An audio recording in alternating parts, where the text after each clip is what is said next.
Today is Tuesday, December 26th. Happy day after Merry Christmas. And today, Mary and I were just wondering if you'd like to join us in revisiting perhaps the most romantic place we've ever been. And now, a word from our title sponsor. Are all financial advisors fiduciaries? Fewer than you think. Not knowing could reduce your lifestyle. Hi, I'm Mitch Kramer, founder and CEO of Fluent Financial. A fiduciary is a regulatory term to reduce conflicts of interest in wealth management. A fiduciary always works in your best interest. A non-fiduciary advisor might put their compensation or company ahead of yours. At Fluent Financial, we are certified financial planners acting as fiduciary advisors. To learn more, go to fluentfinancial.com or Fluent Financial's YouTube channel. Now, you listening may not be in charge of purchasing seasonings for your home, but you do know what tastes good, really good. Goodness Steak Seasoning is terrific. No sugar, no MSG, no gluten, great flavor. Get Goodness Steak Seasoning by going to the website bringthetasty.com. Oh, hail. No, I'm not cursing. That's the name of a terrific Dallas roofing company in business more than a decade. They handle residential or commercial properties. And those weird insurance forms that seem to be written in a foreign language? Oh, hail can simplify those for you also. So the next time something happens to your roof, just say, oh, hail. O-H-A-A-I-L. OHail.com. 1 year ago, literally right now from 1 year ago, we were in Paris. Oh, yes. For the after Christmas and New Year's Eve celebration. Yes, we rang in the New Year's in Gay Paris. Now, we also took another trip to Paris years before that and had some other different experiences that we'll detail. So we'll kind of combine the two trips to Paris Yes. in this one podcast. Our 2015 was our first trip, and then our 2023. First, we love Paris. Yes, we love Paris. We love Paris. Yeah. What is there not to love about Paris? Paris is the kind of trip you actually can, if you're very mobile, turn it into a walking city.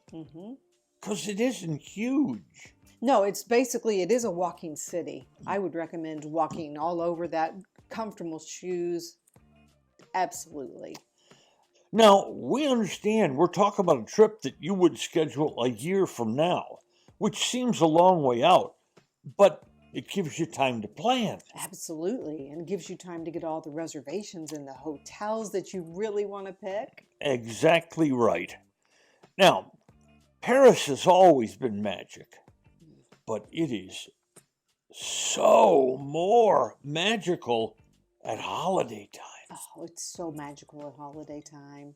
The lights, the energy, everything is so wonderful. It's fantastic.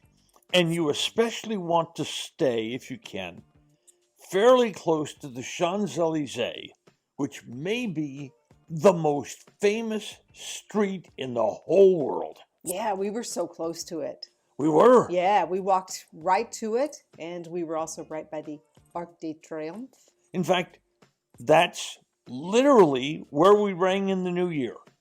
Yes, we sure did. That's right. I forgot. Right in the middle, the heart of all the action. I think we have a clip from that we can put in. They estimated that 1 million Frenchmen were on the street for the ringing in of the New Year. Yeah. Now, about the Champs-Élysées. First of all, for such a famous street, it's not very big at all. It's barely over a mile.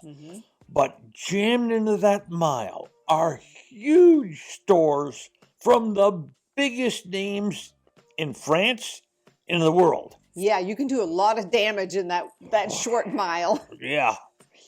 But jammed into this small street are huge stores from some of the biggest retailers in the world.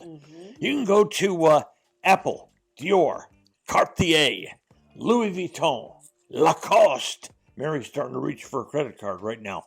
Hugo Boss, a Levi's, Sephora, Tiffany's, Rolex, and the name of that watchmaker that I never knew how to pronounce because it starts with a BV. It's Bulgari. Yes. You know, the things you learn when you travel. Now, of course, there are wonderful hotels to stay in Paris, but we stayed in an Airbnb. Yes, we found an amazing Airbnb.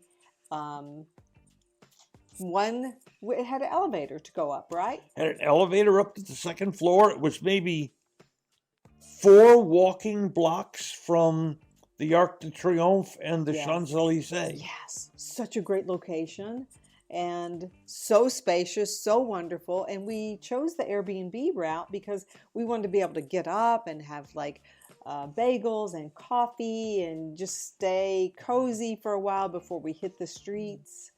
And son Zach and wife Nurtac were with us. So the Airbnb, it was actually a lot less expensive than if we'd gotten hotel rooms. Yeah, because we would have had to get 2 hotel rooms, and that way we could stay in, we could order out. It was great. It was great. Now, you will hear us recommend this at various times during travel podcasts. If you go to Paris for the holidays, for one night, hire a driver. Yes, we hired Ridwan. Yes. He was great. He was great. He was a local. He Yep. spoke French, English, some other language I don't remember. I don't know. I'm barely fluent in English. But the local driver can take you places on what they call a tour of lights. But they know exactly where to go, places you'd never get to in your stay. And he knew where to go. And by the way, we wound up getting a tip on a terrific restaurant. Yeah, that was our nightcap for the evening. Right. He left us with some great soup. It's a place called Flottes, Flottes. We've recommended it to friends. They've gone there. They love it. The specialty, French onion soup. So good. So good. So good. With the baguettes. Oh, with the With the baguettes. baguettes. Okay. Didn't we have snails that night? I I think we just did it to try. Yes, I think I had one. Now, if you go to Paris next year, you're also going to get to see Notre Dame. Ah, That's been closed now for a couple of years or more because of the fire. yes. But it's been spectacularly restored. Oh, I think we're going to have to go back to see it. I bet it's just gorgeous and amazing with what they've done. Now, that's the trip at this time of year. The other time, we went in the springtime and enjoyed Paris for a couple of days, but then rented a car, and we're going to take you west from Paris, okay?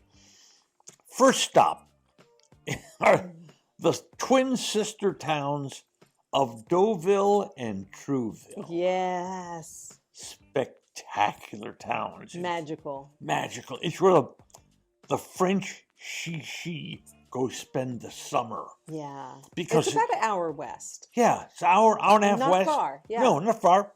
It sits right on the water, the English Channel, and one of the most attractive, if not the most attractive thing about this place is the beach. Yes. It's giant. The beach is giant. The beach is gorgeous. The beach has all the beautiful beach umbrellas, everything that you would just see. And they rake it every night, so it's just pristine.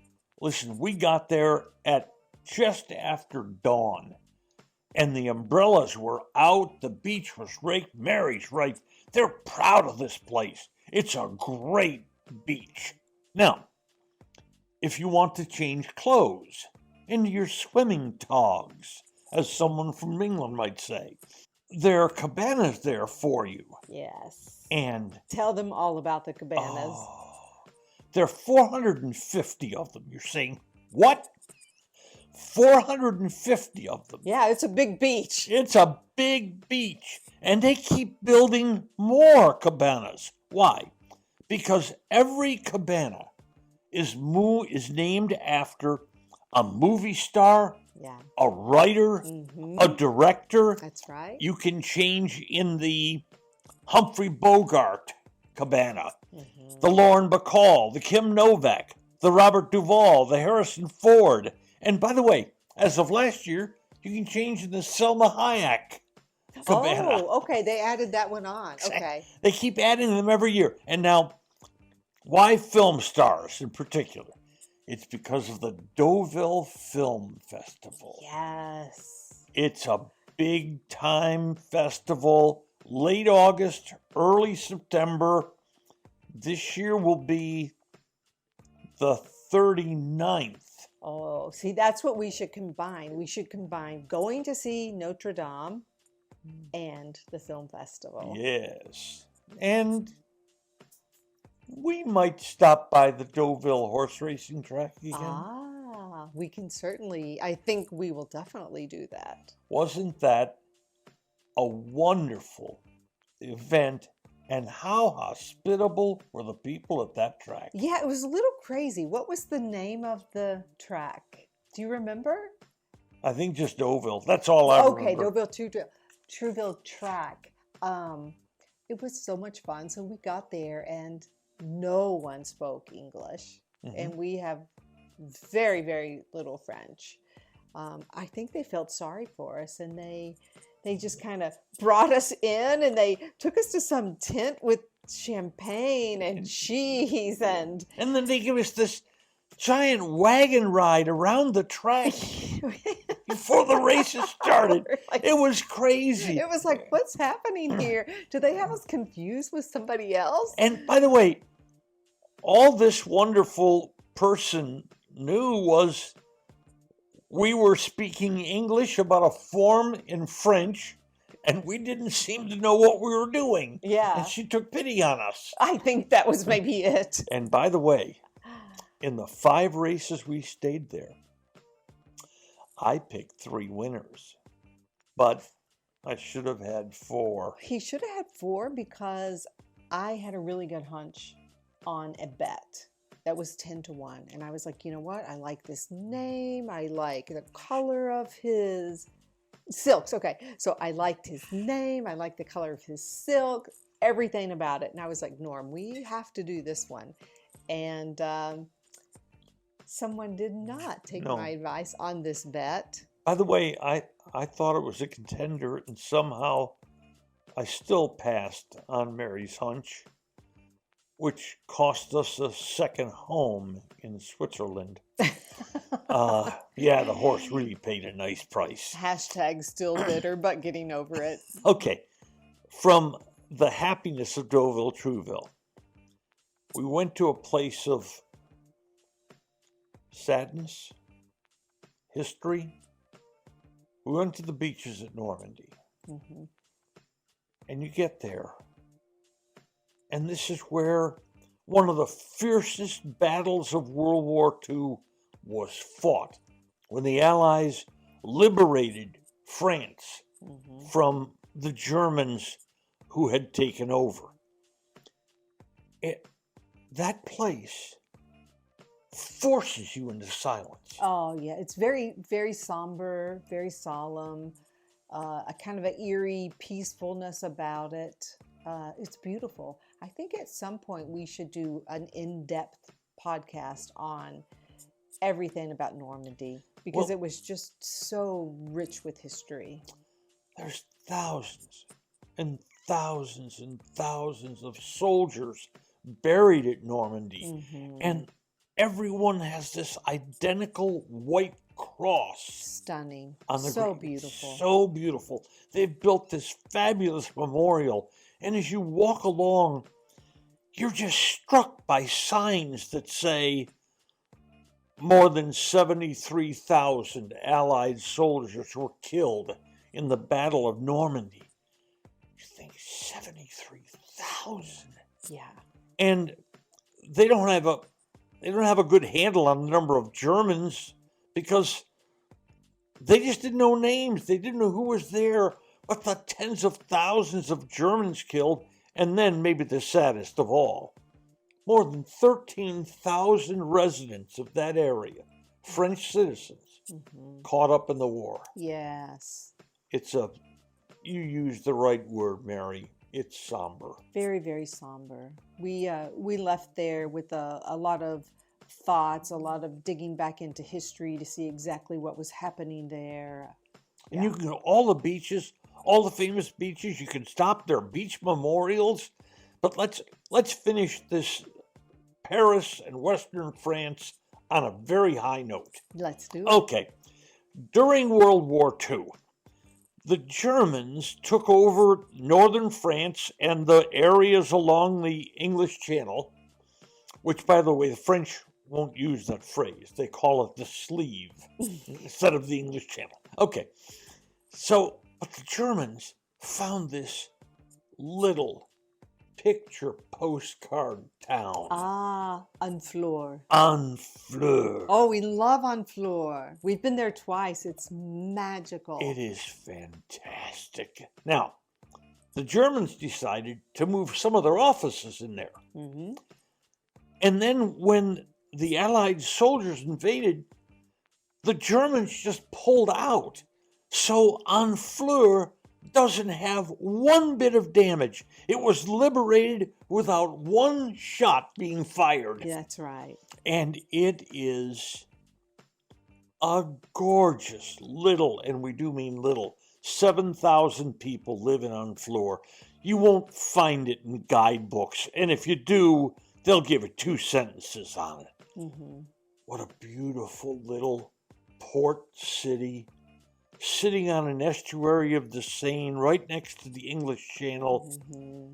It's old. How old are some of those buildings? Oh my gosh, I don't know. I don't know how old they are, but it is truly a hidden gem. It is. It is. Go to Honfleur and plan a couple of 3 hours. Have a meal there. Oh yeah, have a meal. They have great food there. The community of people are so warm. I mean, really it's just like a nice. true village community of people. That's our look back at France. Yeah, walk down memory lane. So fun. We love that place. Yeah. Those places are magical. And if you get a chance, add that to your list of life's experiences. Mm-hmm.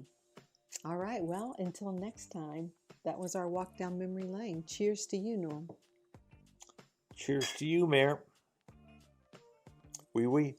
Oui, oui.